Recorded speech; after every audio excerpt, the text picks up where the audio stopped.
So Gavin was just telling the truth for herself, and it was basically true for me too, that, you know, we all seem pretty clear it would be a good thing to meet up and on this day and this time. And we were both trying to remember, so what was it that was so clear that would really be a good idea to connect about? And so that's what we were just talking about. And I was just starting to share a little bit about what I recalled, which is when we were last talking, I shared more than I think I have in any other time about how this work is different than almost any other, certainly meditation class or teaching I've ever been exposed to or been a part of. And it's really different than just about any kind of empowerment training or personal development training and so on. And the centerpiece that I tried to share last time was the centerpiece of it seems to be the establishment of and the maintenance of our center, as opposed, and within a number of different bodies, which is really different than how I was first taught about meditation, and in subsequent trainings for years. It's been, and it's still taught mostly this way, in which we're taught to follow our thoughts and to notice our relationship with our thoughts, and it's kind of a mental exercise, and there's certainly value in that. I'm not trying to say that, you know, the millennia of deep training in those important skills aren't good. You know, gosh, look at Tim Rempel and what he shares out of his long time with Buddhist practices. You know, it's just remarkably rich and lifelong. But this is not that. So let me just stop there, because that's what came to mind when Gavin was reminding me that weren't we going to get together for a particular reason? And I'm wondering, Bill, if you have any thoughts. Do you have any remembering of specifically what we wanted to talk about? Sure. Because I actually, earlier this morning, before business as usual interrupted what I planned to do, I went back and did a quick look at the end of our Wednesday session. Good. Smart guy. Last 10 minutes. I said, let me see what we were going to talk about. A couple of things that came up were, well, you were going to talk about coherence and deep meditations, you know, where we're moving to. But Gavin brought up the idea of this shift, the immediacy of the shift that we talked about at the end of the conversation on Wednesday. And I raised a question about maybe teasing out a little more understanding of the idea of an energy body, because I was at times feeling as if I was understanding it, and then other times like, wait a minute, what is this? So that was kind of the takeaway from the last, I don't know, 7 or 8 minutes of the video from earlier. Okay. Thank you. Yeah, that's right on track with, but far more specific than what I was remembering. Thank you. And I'm curious, how much time are we on this call for?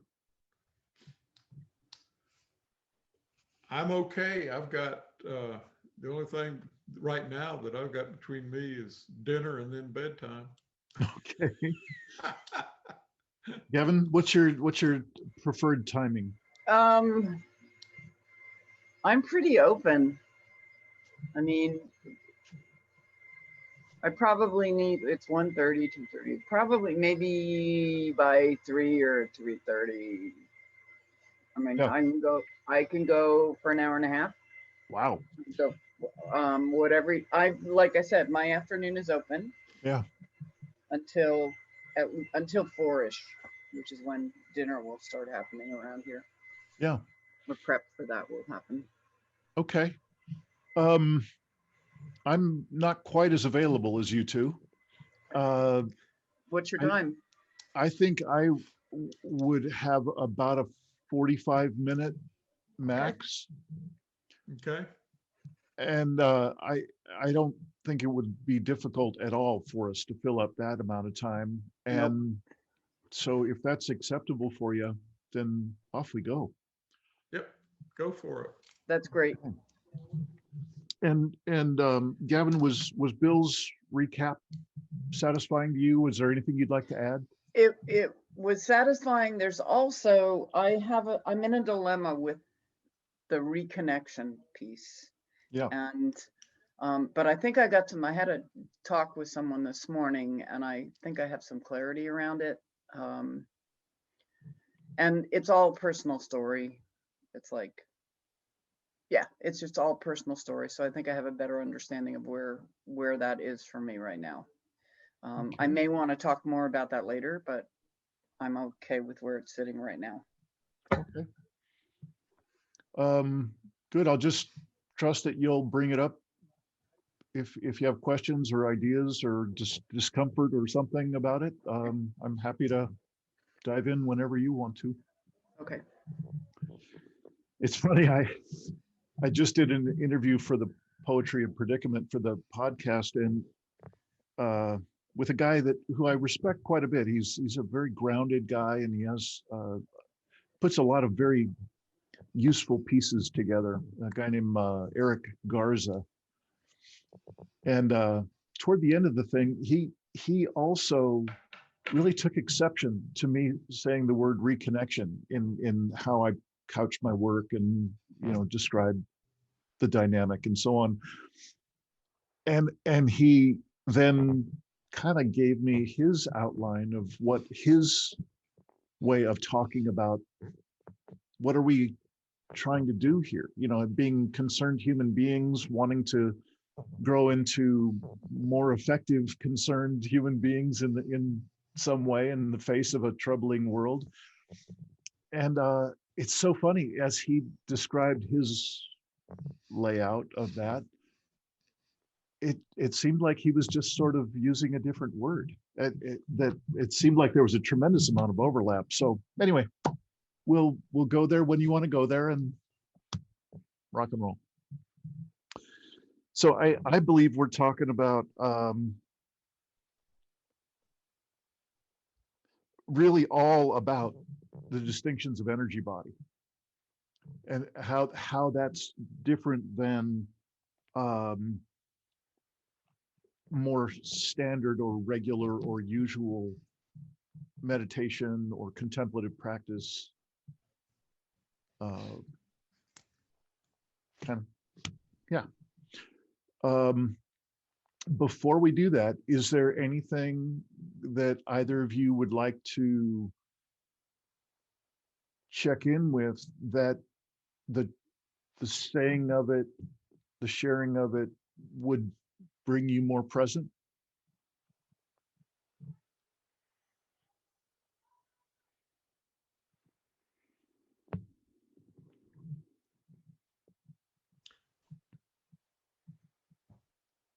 Are you asking about our current situation or just like a check-in?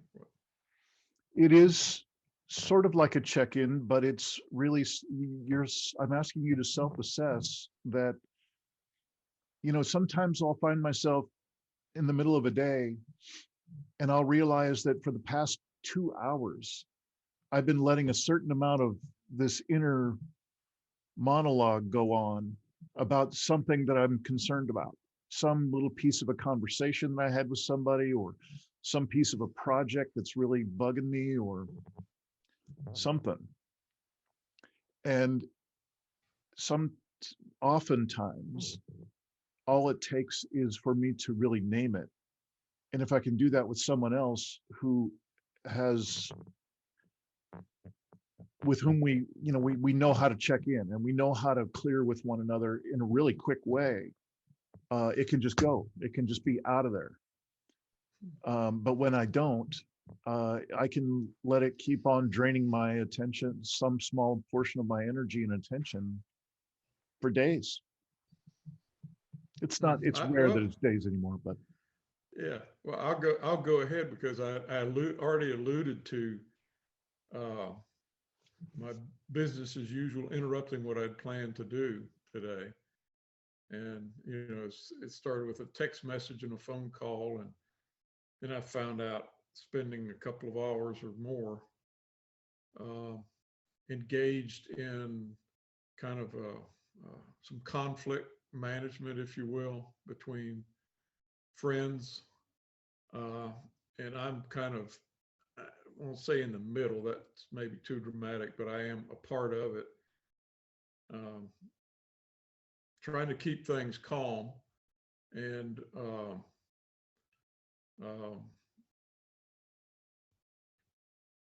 I got some resolution, and then I saw your Slack message about the time I was finishing up with that. And I said, oh, well, let me go check see what that is. And I looked at that, and it kind of almost washed away those concerns I had earlier in the day that I had dealt with, but they were still on my mind. And I got excited about, oh yeah, okay, let me dig back into this. And now I looked at that, was it Rebel Wisdom? Is that the name of it?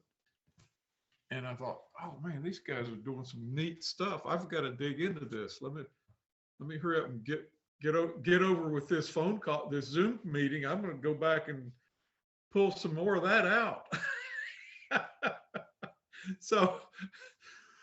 So yeah, I had a lot of things preoccupying me and kind of emotionally tied into that.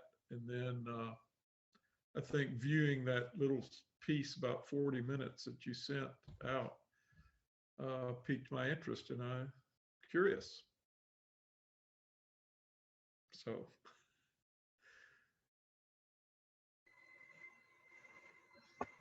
Sorry. Thank you, Bill.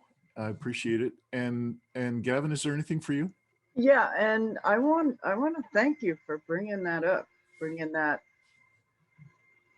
little annoying something that is there and you're not really conscious of, but is definitely taking part of your energy or my attention. Yeah. So yeah, there is something. We had a house meeting last night, and we were talking about mundane things. We were talking about cleaning products, okay, and how we purchase and use cleaning products. Yeah. And is there a way to get past one-use plastic? And we were having that kind of conversation. And one of my housemates said, well, you know, what about the cost? Talking financially. What about the cost? What, you know, this is new to me, and I don't really understand why we're talking about it. And I was shocked. And I think I responded in a way that came off as sort of lecturing briefly. And I woke up really early, and I was thinking about that when I woke up. So I want to go have a conversation with her from a place of curiosity. Yeah. And see if I can make it a real conversation. And so that's sitting there. And talking about it makes it not quite, it's not stealing my energy right now. It helps. So. Great, thank you.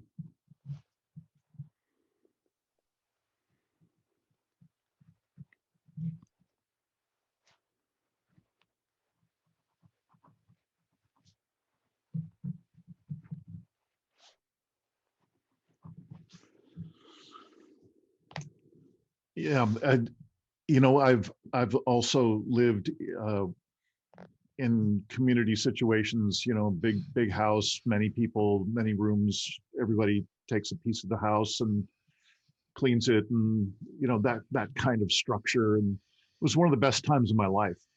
I've had a few years in that environment, and I've been starved for it ever since. I don't know if I'll ever be in it again. You know, even if I had the right folks that I think would be good fits and so on, it seems like there's so many elements that are just a roll of the dice. I don't know, but we sure had the magic then. And Bill, I'd be more than happy to save you some time unless you just want to dive in and just take it random. I've done a deep dive for this past year in Rebel Wisdom stuff, and it's so much that you could literally, go through material 24/7 for months. So I'd be happy to help you curate if that's something that would be useful. Sure. Because they do have some wonderful pieces, and they have some pieces that I think are far less wonderful. So I'm really appreciating connecting with y'all in between Wednesdays. It's yes, I'm busy, but I love this. So thank you for wanting to get a bit more clarity in what is kind of an unusual piece of this work. One of the core distinctions I think that sets this body of work apart from a million other meditation trainings or a million other personal development ways of reading or webinars or workshops and so on. And there are some similarities with things like, for instance, this possibility management stuff we keep bringing up from time to time. There's some overlap, some similarities, and there's some big differences. And this is probably one of the biggest both overlaps with that possibility management work and one of the biggest differences. And I think I mentioned last time that really at the center, what I experience as the center of this possibility management work, which is a transformation-based training style, at the center of it is the feeling body, is that we have a certain number of core feelings, 4 of them to be precise, and that the dynamics of that work really are centered on an awareness of those 4 essential feelings and all the permutations thereof, and how they are different than emotions, which emotions have some similarities. They can be rooted in each of those, they are rooted in each of those 4 feelings, but they have a very different dynamic.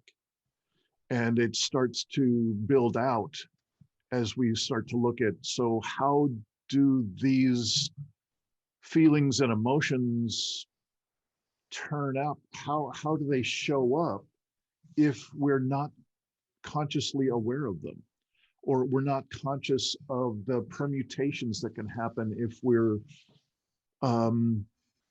less aware of our anger? Is there a way it can start to be twisted inside of, if I have had that issue for most of my life, where I didn't realize how intense and how angry I was for people. It was quite obvious to most other people, not very conscious for me. And there were times and ways in which that really took on kind of a twisted, held, and armored part of me that was, again, unconscious to me, conscious or visible to others and palpable to others. And so there's some important learning there. And part of what the possibility management folk might say is that you get those distinguished from one another, the emotions from the feelings, and start to understand the dynamics of when they're moving in a healthy way, in a conscious way. That can be an extraordinarily enlivening process. Is that a fair recap, Gavin? I'm sorry, Yeah, I know. Yes, it is. And the way that I often think about the other piece that it should be part of this is the fact that in PM's big on maps. yeah. In PM, we have an old map of feelings and a new map of feelings, and there are distinctions between the two. And that's kind of an important piece of the feeling work, is learning what those distinctions are.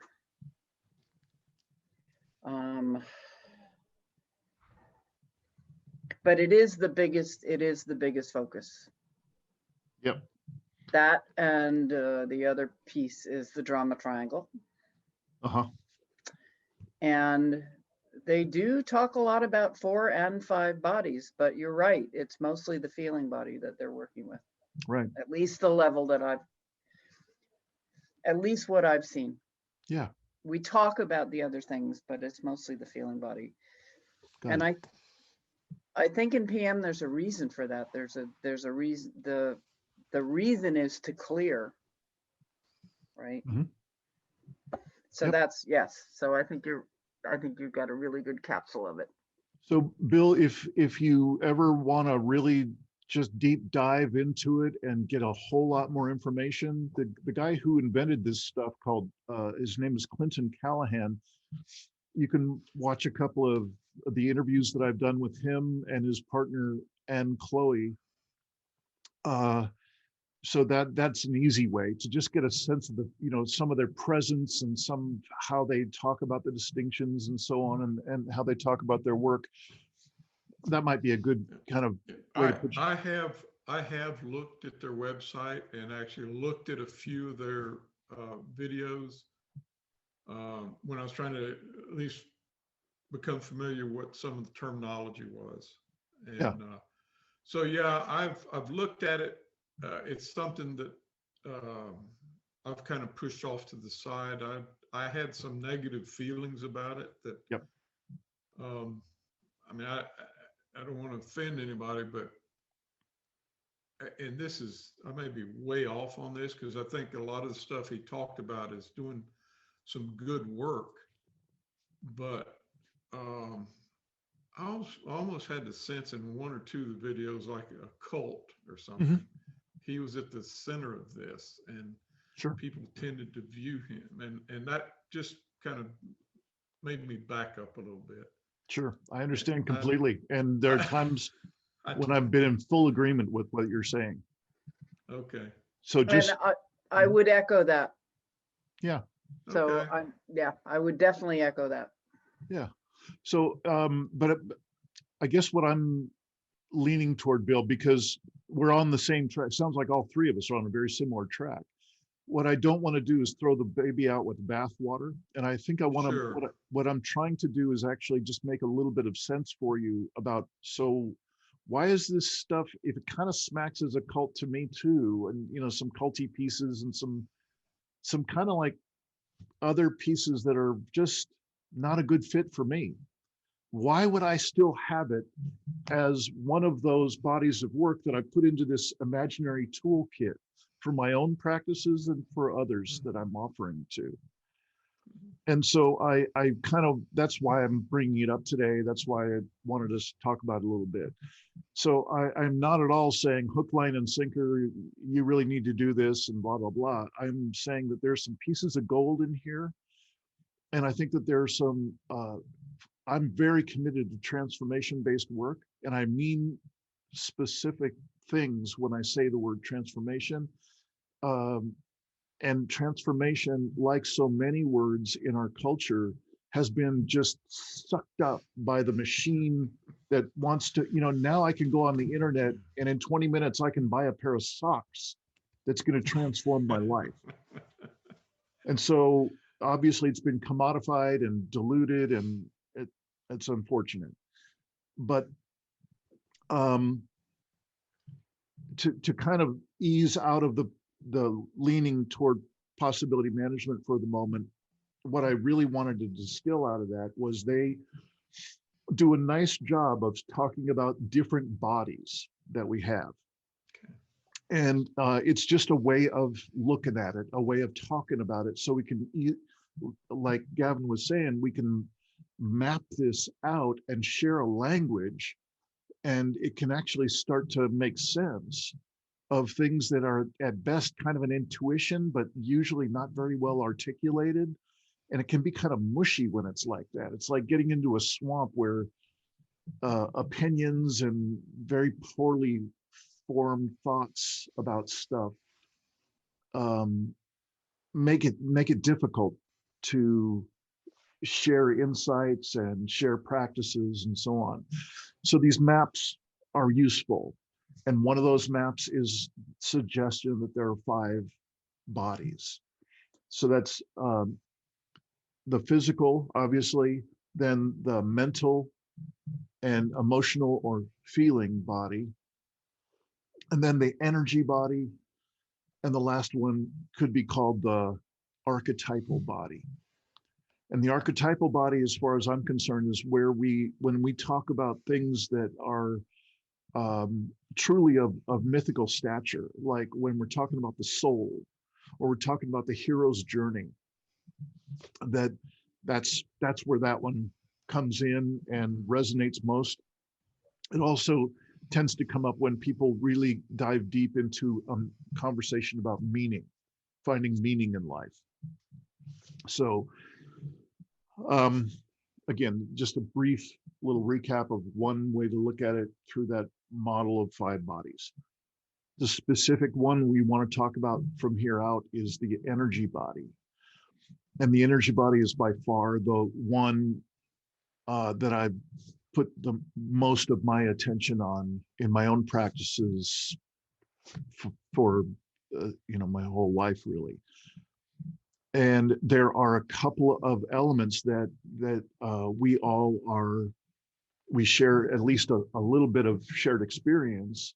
And my sense is we each have a pocket in which we've had some energetic experiences. We just might not have called it that, or, but there are times when some of the truly remarkable things that the energy body can do and calls normal, that we don't call normal in our regular physical, emotional, mental world.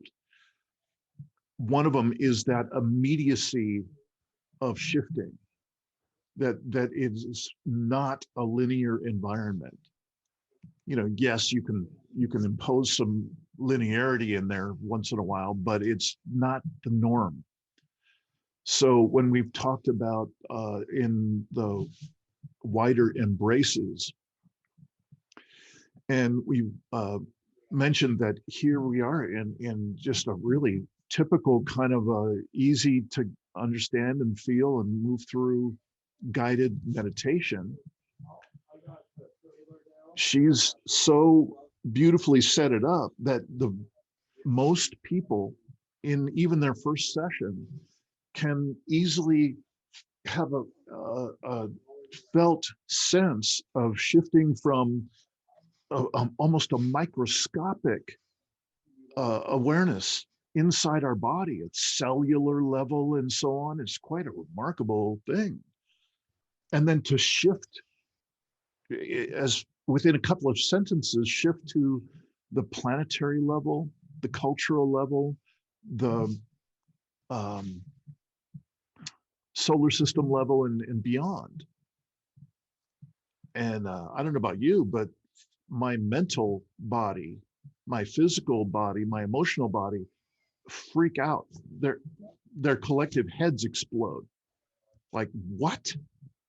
To be able to shift scale in some felt sense at that level, wow, it's mind-blowing. So that's one way that the distinctions and dynamics of the energy body can be perceived and mapped out and shared. We can share about it. We can talk about it when we can talk about that kind of instantaneous shifting of scale.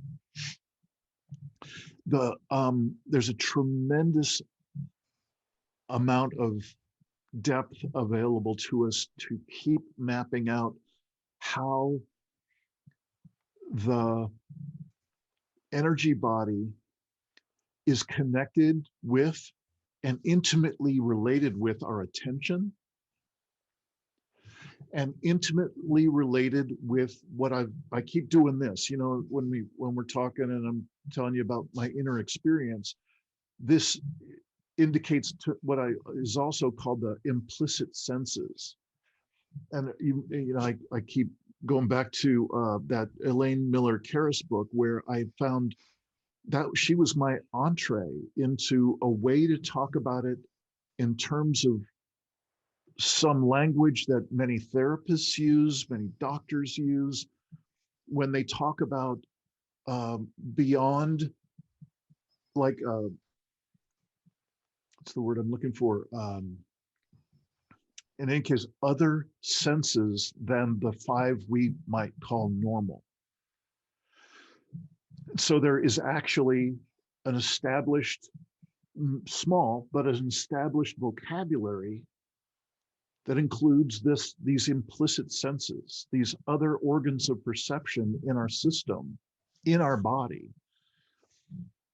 And there's a way in which the energy body and the physical, mental, emotional world, and actually the archetypals in there too, but that's another story for later, they seem to overlap in those implicit senses. So there are some other ways that we might be able to, remember I was talking about that pocket of, we all have had certain experiences that we don't even quite realize, oh, that's kind of an energetic experience. And you've had that too? Wow, that's how cool. So here's a small bundle of them, and I'd like to give you some homework if you're willing, if it's of interest really, till the next time we talk, is, and really for some time, is what has moved you in your life, starting with the most obvious things. Like, I remember, and I've been listing for a long time, movies that moved me. And even better, if you can remember the scene in the movie that moved you. And then that's worth actually starting a part in your journal. Set aside a few pages and write in the things that moved you. Same thing with songs. There are certain songs that I just calm down for a moment and I listen to it. I guarantee you I'm in tears by the end of it. And it's funny, my last energetics teacher was a musician, a formidable musician, and he'd done a lot of energetic seeing into the creation of music in particular. And there's a lot to talk about there in terms of the hows and wherefores of creating the music and so on. I don't know anything about that. What I do know is every person knows what moves them. And especially if you start to remember, start to do your best to kind of keep a running list, I would recommend have that for the rest of your life, because that's going to become a more and more robust example and kind of doorway into your implicit senses. It'll really help. It may or may not help you. It helped me an immense amount when I get triggered in life, which happens less now, but it still happens from time to time, where I'll get triggered, like whopping triggered. And it'll sink in for days. I'll be dysregulated. I'll be off track. I will not have access to my center. I will have given it away, thrown it away, stomped on it. And I'm left with this mood and this the physical, sometimes feeling ill or headache, or, you know your version, whatever that is. And what these rememberings will do is they can help to trigger us back to a place where we have some sort of facility at being back in our center, reclaiming and repositioning ourselves in that center. So let me just stop there. Is this communicating? Is this useful? I would say yes, somewhat. Okay. I like this homework assignment that you've mentioned. Yeah. Something to think about and work on. I already have some things in my mind. And some of that I started to work on part of the transformational resilience book. Yep. Mm-hmm.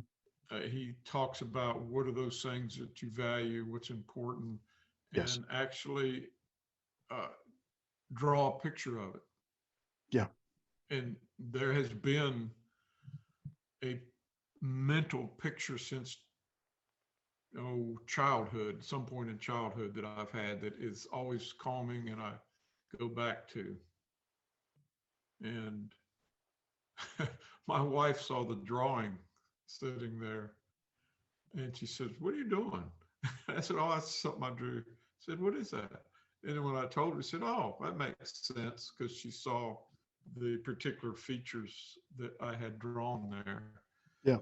But let me ask you this: the thing, and this goes back to trying to flesh out more about that energetic body that you're talking about, and I'm not sure how to. I guess what I'm maybe struggling with is emotion versus energy. Mm-hmm. And I've heard you and you alluded again to the wider embraces, and I've experienced that twice. The wider embraces guided meditation, and both times have really felt engaged, mentally, bodily, emotionally. Yep. I have felt that, and when I was doing it, some of it was almost a sense of, oh yeah, I've been here before. But it was interesting and a little different that someone was guiding you through all these steps. Mm-hmm. So like putting these pieces together. So it was very real for me. And that's I guess, a feeling of a lot of things coming together for me. And so I understand that as maybe being a particular kind of energy, but what I don't quite get is not when you seem to be able to summon some senses when you're talking with us and you'll pause and you say, I have a wave of energy or something that comes over me. Yep. And all I can think of is, I don't know, and maybe I can, but I don't know that I've ever summoned that, if you will. And I don't know that you're summoning it up. I don't mean to put words in your mouth, but that's, or maybe you feel it and then you let it come stronger. I don't know. Yeah. I mean, I hear songs. There's one song in particular that I hear, and I will tear up every time I hear it. Every time. And it has meaning. It's a hymn that is sung in church. And it's called Borning Cry. I don't know, Gavin, if you know that song or not. Borning Cry? Okay, well. How do you spell that, Bill? Borning? Borning, Borning, Cry. Okay. my daughter had it played at her wedding, and I was a sobbing fool. All right. I'd like to see that. But, Yeah. I and- don't and know the it's- song. Well, as a father, basically it's written that all through life, I was there with you as a child to adulthood to death. Mhm. And it's supposed to summon up Christ's presence, Yes. but it's also in the term of a father. And that's how I identify with it. Yes. So I know that feeling. That's a very emotional feeling. And it's like, it's going to happen when I hear that song. Yes. Okay. So I'm trying to distinguish between this energetic body and that Yes. kind of emotional response that I know well. Yeah. And there are other things that I can respond to emotionally as well. Okay. So Great. can you offer some kind of clarity as to what that is? I'm happy to share what works for me to map out this inner stuff. Okay. So I'm happy to share that, and hopefully it will communicate. And it's a great question, and it's not obvious. You know, in fact, there are two things that people conflate because they don't have energetic distinctions, because energetic distinctions are rarely intuitive. It's rarely like, oh yeah, well, that's just obvious how energy works. No, it's not. The two things that I see most often conflated are the imaginal and the emotional. That we think the emotional, for some people, they get, okay, I don't want to be in my head, so I want to be more in my emotions. Well, as Gavin will probably nod with this one, you know, our emotions are often mushed up with this incrustation of not being aware of our emotions, not keeping a healthy emotional, a feelings hygiene of being connected with and expressing our emotions and feeling them. There's a healthy way to do that, and most of us don't do that. The best we've got is this kind of crusty bunch of stale emotional residue that we think is our emotional world, which is really an unfortunate, not very alive bunch of, you know, not, yeah, you get the idea. So that's how we can have so many screwed up relationships that we have in the world, is because that's as good as we think it is, the emotional side of stuff.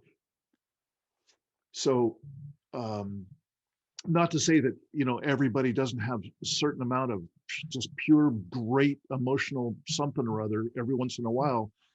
It's just not as often as I think might be good. The other thing is this idea of the imaginal. I mean, I want to keep checking in with y'all when you really dive into the meditation and implicit senses training. You're going to have plenty of opportunities to imagine first. You know, there's certain things I'm going to be asking you to do to imagine your attention being like rippling through your system. You know, I'll be asking you to do that. And the only way I know to get it started is to imagine, which is fine. It's a good thing. And I want you to be able to do that. I'm going to give you some visual cues to do that. And what I'm also hoping is that we're going to transition from less and less imagining it, you know, making pictures in our thoughts and thinking, oh, that's energy. It's not, but it's as close as we can get when we're starting. And so it's going to be weaning ourselves off of that imaginal and imagination based kind of internal imagery to truly feeling something that we know, because we're actually aware of a feeling in our body, that our energy body is actually corresponding with that imagining. That's how it showed up for me. I hope that's how it goes for you. Okay, so that's good to know, because what you're describing is you're going to try to take a step by step or a guided approach to learning this. Yeah. Okay, I feel a little better then. I didn't know if it's something that was supposed to just happen to me. Yeah. And so, okay. May I I stop you can, for just a moment? sure. What I am willing to wager is going to just happen for you and for Gavin and for many folks is that if you've gotten yourself this far in the personal growth world, this is pretty skinny branches. There's not a lot out further than this. I mean, there are some, and great, but if they're it's a tiny population out there. And here, there are elements, you've got a willingness in your system. You've got an availability in your system. You are not an armored person in my experience of you, Bill. There's a certain way that I'd love for you to assess yourself. Or if you'd like me to give you feedback, or I bet you Gavin would give you a heck of a great assessment of how you show up. No, I'm serious. I think we've got the ability to articulate and see, and we all know when somebody is the kind of guy that I described myself being at 25. I was just an angry young man who was just intense, thinking the more intense I am, the more people will take me, and I'm going to go far in this world, because it was kind of what I was trained to do. And either of you could read me chapter and verse, and in a loving way that I know you would, if I were to ask, can you tell me how available am I? How open-hearted am I? How available to the full range of emotional expression am I? And I think you'd be able to articulate quite a bit, yeah? So these are articulations that are, I'm going to jump way ahead for a second here, so bear with me. I want anybody who does this work to be able to talk to someone they love, if it's their grandchild, their child, their spouse, their neighbor, their grandmother, whoever they want to talk with that means something to them. In the coming times, which right now we've got millions of people in the USA who are going to be kicked out of their home or out of their rental because the economy is so completely blasted apart. And if we think it's going to get all better next year, you're kidding. We got hardship coming. We got a lot of hardship right now. And how will we be of service to the people we most love? Will we be able to read their system and to be able to suggest something, to offer something from our own experience that they might be able to try out? So that's why we're doing this, is, not so you can be a good student and, the three of us can get along great or something. No, it's so you have a depth of experience and the ability to articulate and convey these extraordinary levels of self-awareness, so that when you're talking with your grandchild, and they're having a hard time, they're in their first job and it looks like they're going to lose that because the freaking restaurant's going to shut down, blah, blah, blah. How will you be able to hold space for them? How will you be able to acquaint them with their own energy body, whether you use those words or not? Is this making sense? I'm sorry I jumped ahead with that, but I just wanted to let you know that's kind of where I'm headed. Well, yeah, what you're saying is something I would hope to be able to do. And I have been, because I have 5 grandchildren. Yeah. And they are all locally. And my oldest one just entered, he's a freshman in college. And I am concerned about right now what he's chosen to do. And I have, in fact, I have even maybe used the word resilient with Yeah. him because he's real quickly, I don't know too much detail, but he's going into like avionics. Mhm. Delta Airlines is centered in Atlanta, and they have scholarship programs and where they work with colleges and basically they're training their future workers, and they help them financially to do that. Well, that was appealing to him, and I've told him, I said, Evan, you need to, when you get this knowledge, learn how to use it on something other than airplanes. And you can, but I said, you need to be open to a lot of things, because I've even told him, I said, look up in the sky. You don't see as many planes flying right now. I mean, normally we would be able to witness contrails and a lot of traffic around Atlanta. Mm-hmm. And Atlanta's the center. Not now. Right. And yes, that, and yes, on a couple of layers back behind that, because what I believe you're pointing to with the airline traffic reduction and so on, that point, which is right on, is what we're watching is human-caused collapse of Earth and human systems. And every one of them will be like a shredding of some, at least small, some larger part of this fabric that all of us grew up thinking would always be there. Yep. And so the kind of skills and capacities that it takes to be able to maintain your center when you watch yet another part of the fabric of our world get shredded, that's a skill worth learning. That's what this work is. Yeah. Okay.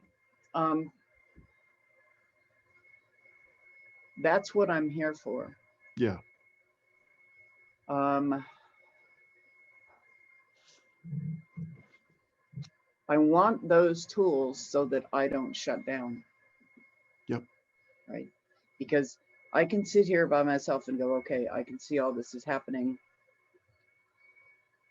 My main concern is the people that I live with and the people that I care about.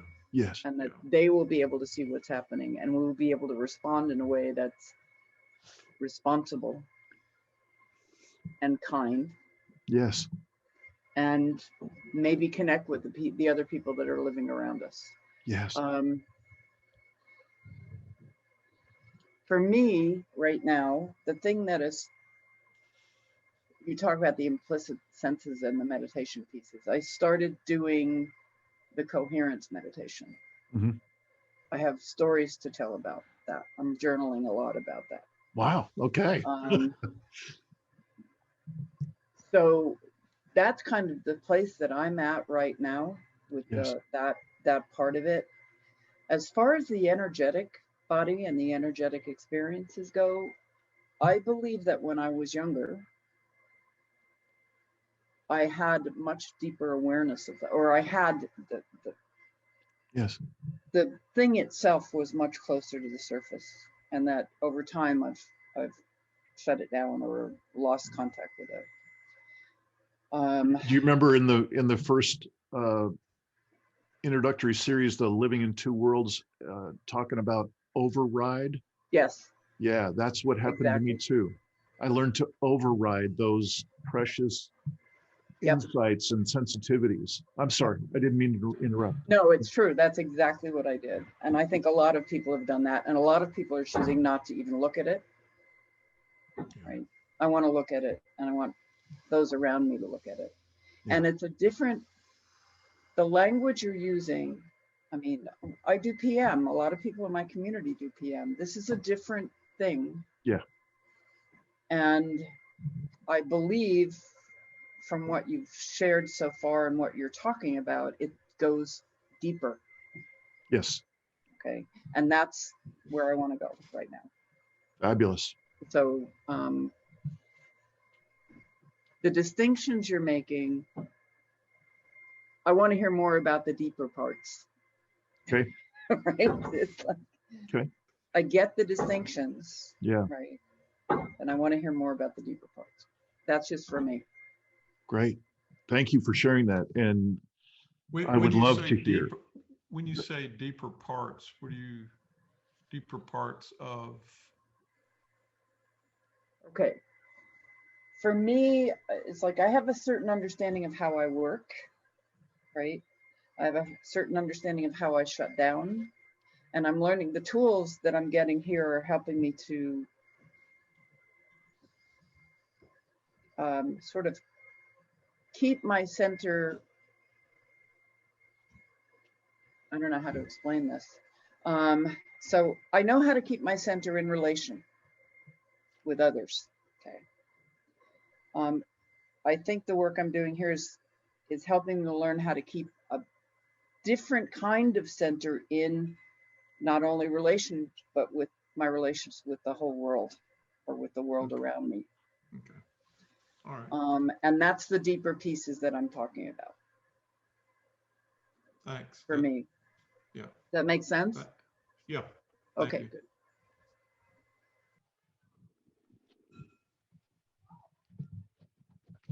Great. So I'm really clear that I'm over my time, and I'm fine with that. So just so y'all know.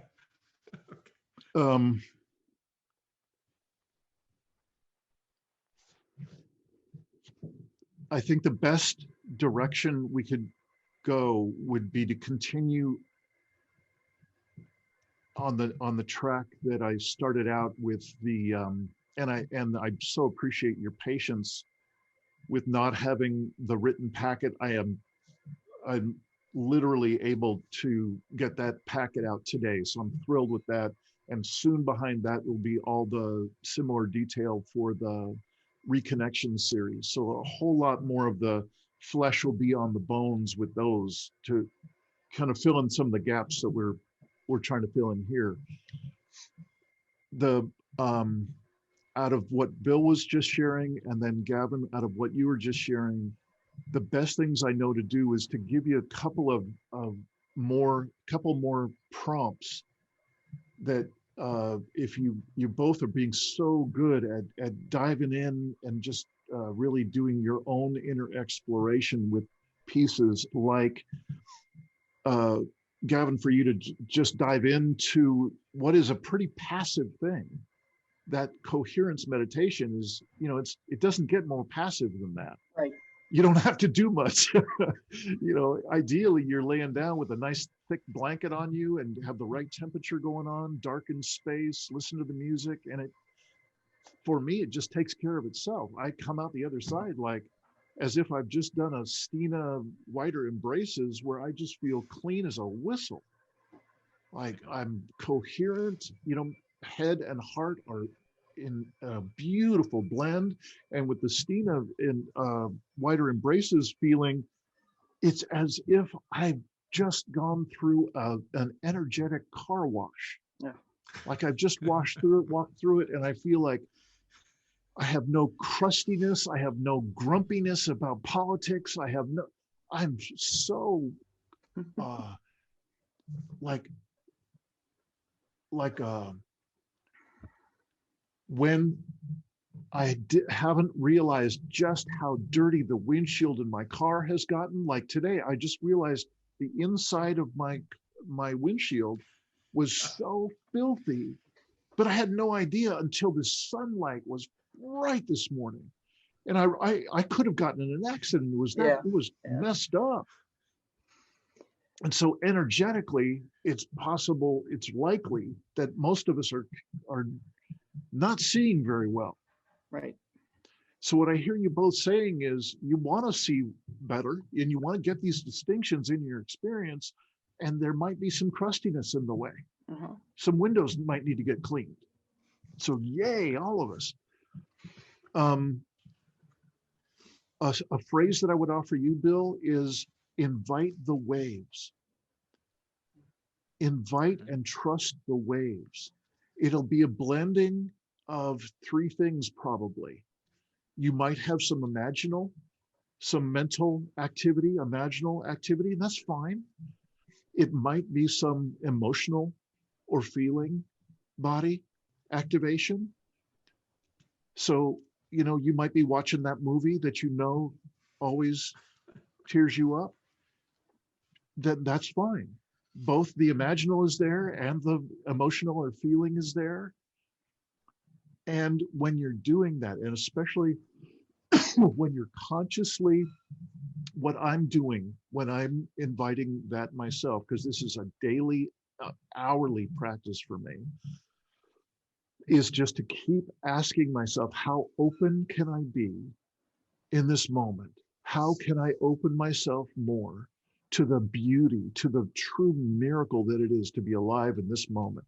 Let me do that with you both right now. I'm going to do that with you right now. So I'll need you to bring your attention up. Bill, you were saying every once in a while you notice that I'll pause and then I'll come back with a kind of shifted, and you notice the shift. That's what I'm doing, is I'm inviting the waves. And the waves I'm talking about primarily are energetic, or they're the purest form of the feeling body waves. I actually need to kind of gently set aside the emotion type waves.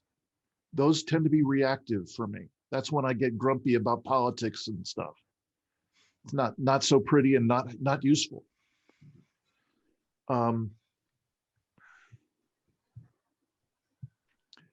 So I'm just do that.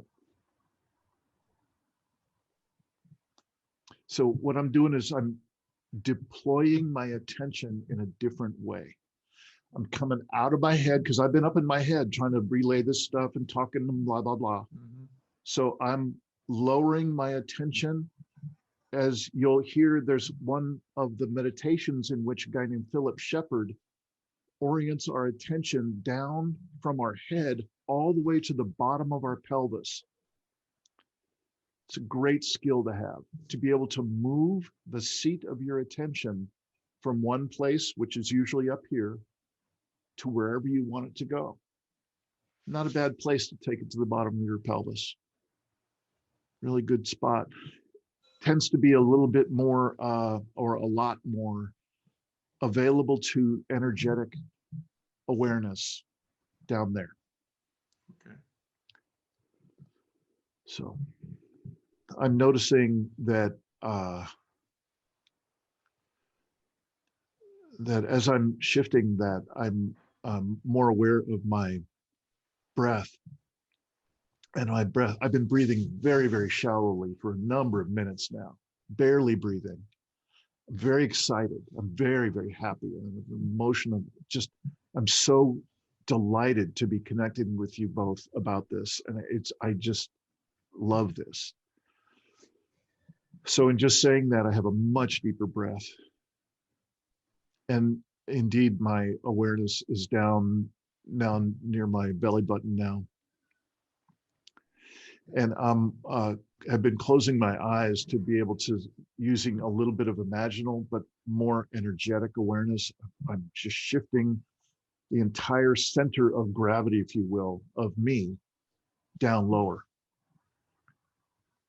And while I've been doing this, and even while I've said this last sentence, and I looked up at you, Bill, I started to well up with some tears behind my eyes, because I almost immediately got this pulse of a very, I don't know the right words for it. There aren't many words for it, but a very sincere, direct connection with you. And I'm getting, had another wave there. And now when I look up at you, Gavin, I had just a moment of coming back up here, being a little concerned, a little self-conscious, like I'm somehow performing or something. And I just felt a little awkward for a moment. So I'm just letting it sink back down to a more immediate awareness. And there's this relaxation, this wave of relaxation going from like down my face as I'm connecting with you.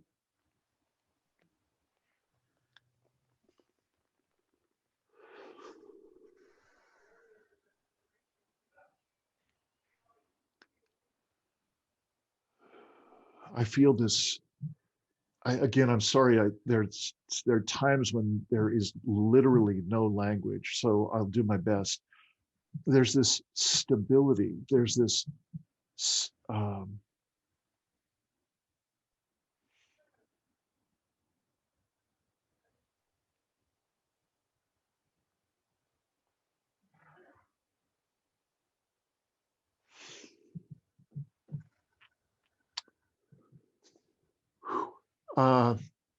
so again, I'm just going to put out some words that are like impressions that are coming through when I'm connecting with you. There seems like there's this resonance, like what you've been hinting at in some of what you've been saying in the past few minutes is like you've had a chain of this type of experience through your whole life. And as you've been sort of offering out these little moments of speaking about it, and it feels like there's a resonance now. Like it seems like we could talk. Like there might be some real ways in which we've had similar experiences that we could resonate and share, and that would be a rich thing. And it just feels like a kinship, perhaps, rather than something solid. It's more like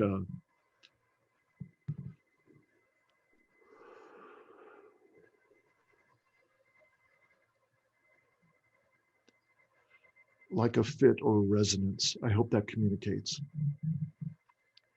So what I've just done is I've done my best to try and in the moment shift from the normal physical body, mental body exchange, heady, which is fine. We needed to share the stuff we've been sharing in the call, and it's great. It's not like it's bad, but it's not as rich, and it is not prone to having us be in our center. That world that is primarily heady and then a little bit physical and a little bit emotional with the feeling body, that world we call normal is sucking us dry, is exhausting us, is overriding us to death, is causing the disconnection between people because we keep trying to connect at those levels, and we've just shredded that as a place to connect. It just doesn't work anymore. Is that communicating okay? Yes. Yeah, I think so. So what I've, again, just tried to do is share with you one way of shifting myself, my deploying my attention in a different way, locating it to a different place within my bodies, making sure that the bodies are somewhat aligned so that they're not competing for life energy and attention and a place on the stage. And what I felt was both of you being available, very available, and even actively coming out to meet that state that I was offering. So I see that in you. I want you to know I see you. And that's an energetic message. And we'll get to what positive messages are in the energetic domain. The last thing I would say in this particular little loop is with that whole possibility management thing, I think I said this last time, where they have the center of that body of work is in the robustness and the authentic expression of an experience of the feeling body. Great, valuable, fabulous. I respect them for that. That's why I keep it in the bag, because people who need that, I'm going to point them to them. I'm going to say, go talk to these guys. They'll help you get that stuff sorted out. That's not the center of this work. Right. It's great stuff. And I want to have my emotions and my feeling body and so on. I want that stuff in good order, because it is immensely life-giving to have that in good shape. And that's not the center of this work. To me, the whole notion of the center, which ironically I would put them in similar proportion. I think possibility management, again, puts the feeling body at the center, let's say this size. And on the way there, they talk about the energy body, and they include it about this size off to the side. And they'll remember it, and they'll talk about finding your center and putting a bubble around yourself. And we're going to talk about that next Wednesday. Energetic basics about here's the center and here's your cord to the center of the earth, and some little simple tools that can help us in some small way. And I would just say here, I'm reversing it. Yeah. Because I think that my experience is this is vastly more powerful. They need each other. It's not like one at the exclusion of the other. It's not a binary. It's just proportionally, I would give this more weight.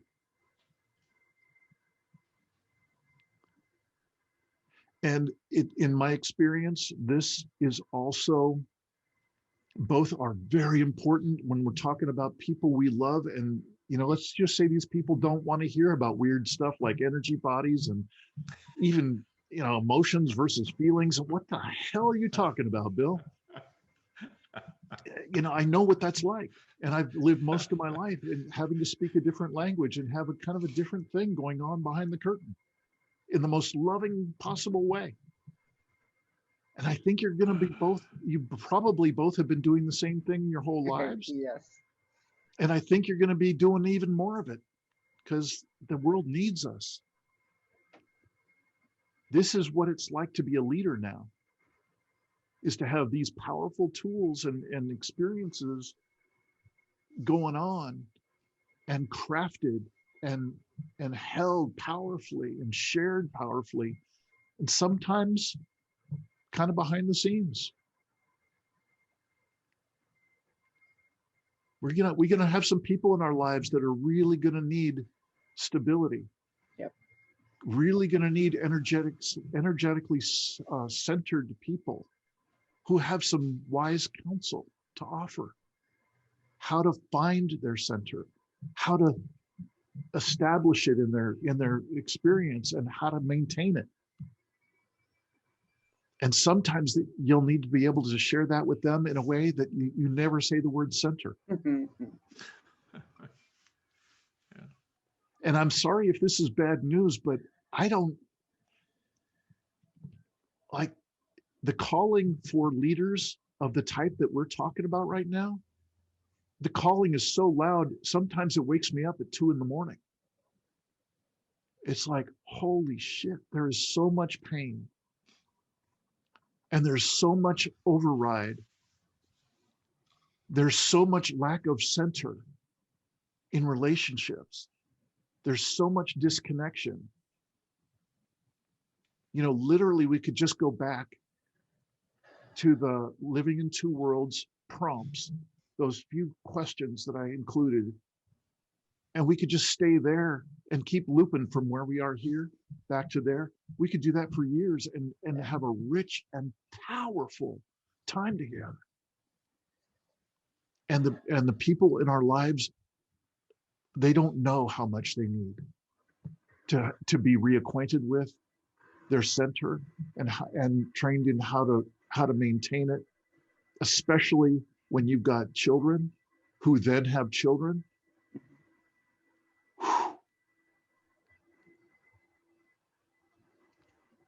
Damn. So I'm sorry, I got a little ranty there, and I'm hoping that this has been useful time. Well, there's one of my fellow Georgians who passed away recently said, you know, there's trouble, then there's good trouble. There's ranting, and then there's True. good ranting. Ranting, yeah. So don't worry about that, Dean. Right. All right. So I'm, God, now, Gavin, you got me so curious. At some point, I would love to hear whatever you got going on about the coherence meditation. Okay. I'm so curious. I am running up against the end of my time. Right. We're not going to do that now, but we'll do it. Right, at some right. point. And I'm very excited to say that the written part of the meditation series is coming out.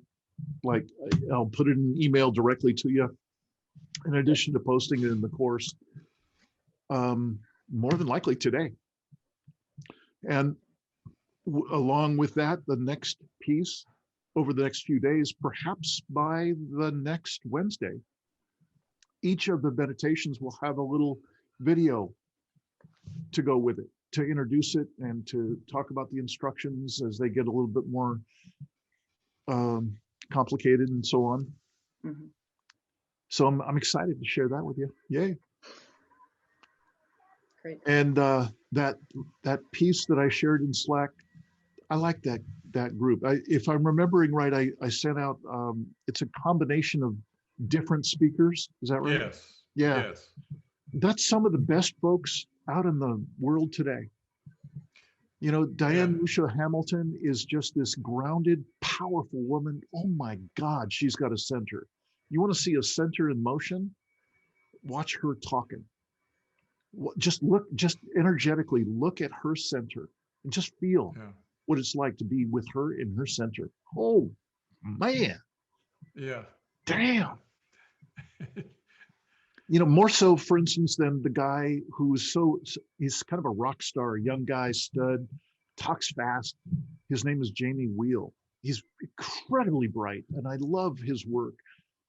But I noticed that he tends to have his center right up around in here. And you compare him to the women, almost, all the women. There are at least two. I'm trying to remember now. In that series, there's another woman, Sarah Ness, who is in Austin. Sorry? She's in Austin. Yeah. Texas. Yeah. And she does authentic relating, is a kind of circling methodology. She's really good. And they're really generous with they offer out these booklets full of exercises you can do with other people. And oh my God, look at her in her center. And look at how light the energy is that she carries. Oh man. So anyway, there's lots we could talk about. I'm excited. And I just wanted to thank you both. And Bill, it looks like you want to say something to wrap up for yourself. Well, I was just going to say, thank you for the session, and not to take a lot of your time, but you did offer to curate some of the Rebel Wisdom. So any suggestions? Don't, like I said, don't spend a lot of time on it, but if you want to point me to some of them, that would be appreciated. Yeah. Okay. What I'd like to do is hear from Gavin if there's anything you'd like to finish up at your time. And I don't know how interested you are to stick around to hear what I will gladly share with Bill, or if you just want to get on with other stuff. Either way is fine. I'm just going to get on, but I have not checked the Slack message yet, so I will find. I know of them. I've seen their stuff before. Yeah. I wanted to make a connection that I made in your last. It wasn't a rant, whatever that thing was. When you were talking about the feeling center and the energetic center, and then the flipping. So I had this thought. I don't know if it was a thought or an image. Okay, when we're talking about the feeling center here, the bigness of it, and the energetic center here, we're talking more about communicating with the human, with the being. Okay, and that work and that deep work that we need to do with ourselves and with each other. When you flip it to the energetic center, it's more like soul work. At Yeah. least that's what it felt like when you said that. Yeah. And soul work, we can do all the human feeling work we want to, but we need the soul work if we're going to get through this somehow. Yeah. Right. You know, I'm freaking astounded. I hold it almost identical to how you say it. Okay, cool. It's very, very similar in me, that it is not at all to say that there isn't an importance and a gravitas about the Clintons' incredible work and their focus with that. It's not mine now. Mm-hmm, mm-hmm. I need it when I need it.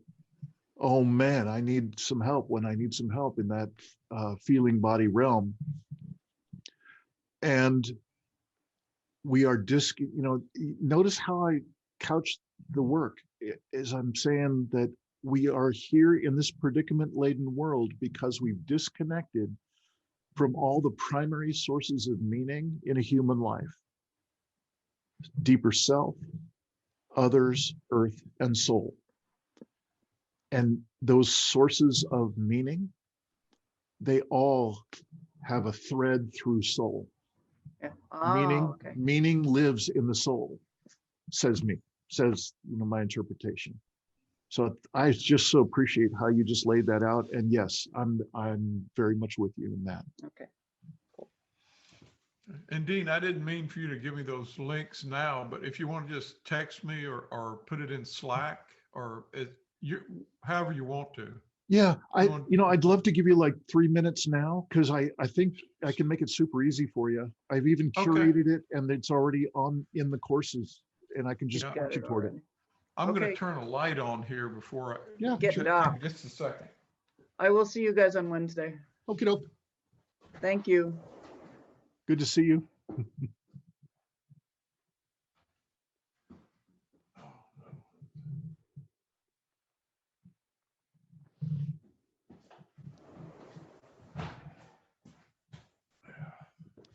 That's a little better, but the sun set and I'm getting in the, let's see if I'm writing something down here. Yeah. So shoot, go ahead. All right. So the Rebel Wisdom guys have just a massive amount of interviews that they've done with thought leaders. There's this one guy named Daniel Schmachtenberger, right, who is probably their most frequent guest, and he has probably, I don't know, 100 hours or more on YouTube that you could dive into. There's another guy named John Vervaeke, who's more of a like consciousness and an academic approaching consciousness issues. And he probably has 200 hours that on his own YouTube channel. I mean, there's just hundreds of hours. It's just crazy, too much. But it's valuable. And then another one is this guy, Jamie Wheal, Wheal. And I've put most of these things into a curated bundle in the Deep Academy course place.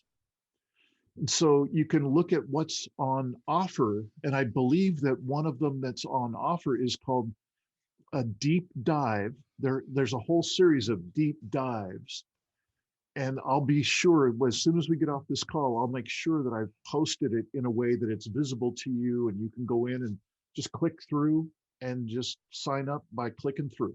Just don't do what you usually do, because you've got access to everything because you're in the community of practice. And so you'll see actually two different sections of Daniel Schmachtenberger. And I've read some of his stuff that you've got. I've started into the Reconnection. He's there, and I think maybe even so. Yeah, I've read some of his stuff. Yes. Right. So in Reconnection, I started out with just like a 10-minute one, but then down in the longer chunks section, um, if you haven't already, I think just a brilliant piece is that um, I think it's called ubiquitous psychopathology. Okay, I saw that. Yes, I Yeah, think it is there. I have yeah, I have not looked at it yet. yeah. Okay. It is an audio only thing with a guy from New Zealand, and God, that project sounds amazing too. But that conversation is one of the clearest to make some sense of why is this world so damn crazy. He articulates so many layers of it in a way that has helped me get clearer. So that's like a cornerstone piece of it isn't rebel wisdom, but he Yeah. covers similar information in other rebel wisdom conversations. It's nicely concentrated though in that ubiquitous psychopathology um, interview. The other one that's right next to it is it's called the paperclip maximizer. I've seen that one. Yes. Yeah. So did you watch that? Is what you're saying? Yes. Okay, good. So I hope that was useful. I found it very, very Yes. useful, especially because he Yes. was talking with Charles Eisenstein, who can Mhm. be a little ethereal for me. I can't quite relate to him so well. And so the two of them together really made for a valuable experience. Um, then if you're still you still have a craving for more of Daniel Schmachtenberger's thinking, there's this deep dive sense making in an insane world. That's the name of another series that I'm going to make sure that it's visible to you. You can just sign up for it and go straight in, and you're going to see a series of 4 sessions he did with a website that's called the STOA, STOA.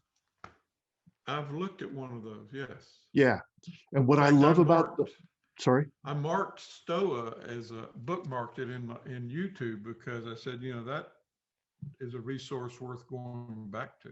Oh yeah, they're doing good stuff, really good stuff. And what I loved about it with Daniel Schmachtenberger is he can be so huge scale that I often need to feel like, give me some personal stuff, Daniel. What the heck? What are you feeling in this, right? Mm. The STOA audience asked very personal questions of him in each of those 4 sessions. Okay. And I found I somehow endured all 4 of those sessions, and I learned a lot and appreciated a lot. That you won't Yeah. hear that level of sharing from him in the Rebel Wisdom episodes. They're still good, Okay. but I found those rich when he was asked Okay. those personal questions. I've also done a Jamie Wheel section in that same deep dive into sense making in insane times. Mhm. Just down below those Daniel Schmachtenberger pieces, you'll see one with Jamie Wheel. Okay. And there's, I think, 4 pieces that I've got in there that are a great place to start. All right. He All right. does one. I put that one that you've just been looking at with Diane Musho Hamilton and so on. That's there. But more importantly, I think you might really get a lot of value out of a talk. I believe I put it at the top of it, like the first one you'd want to watch. It's he's standing at a flip chart almost the whole time with a bunch of people in a London workshop, And he lays out what we're looking at in this world right now. Like the world's going nutty, and here's how to prepare for it in the most advanced way he's able to find, because that's the kind of exploration he's doing. And I just found it so fascinating and so well put together. It's so clarifying. That's Jamie Wheel. Jamie Wheel. Yeah, okay. Well, Dean, you've given me a bunch. I'm not going to get to all these right away. Okay. But you've pointed me towards some of them. So I think it's going to great. save some time for you, Bill, because it's a swamp. There's so much content that to go in randomly, boy, can be tough. Yeah, I guess one of the things that, as I've shared before, the pandemic gave me this pause, and I realized the wealth of stuff that's going on out there that I was unaware of. Yep. And feeling kind of lonesome, tucked away in my little corner of the eastern deciduous forest here. Yeah. That's been remade over into suburbia with Yeah. a few local connections, but nothing like what's out there. So anyway, thank you. I know you said your time was limited, so get on with what you need to do. And All right. I appreciate all the time and look forward to Wednesday. Yeah, me too. Me too. Thanks for a great call. All right. Thank you. All my love. Bye. Bye.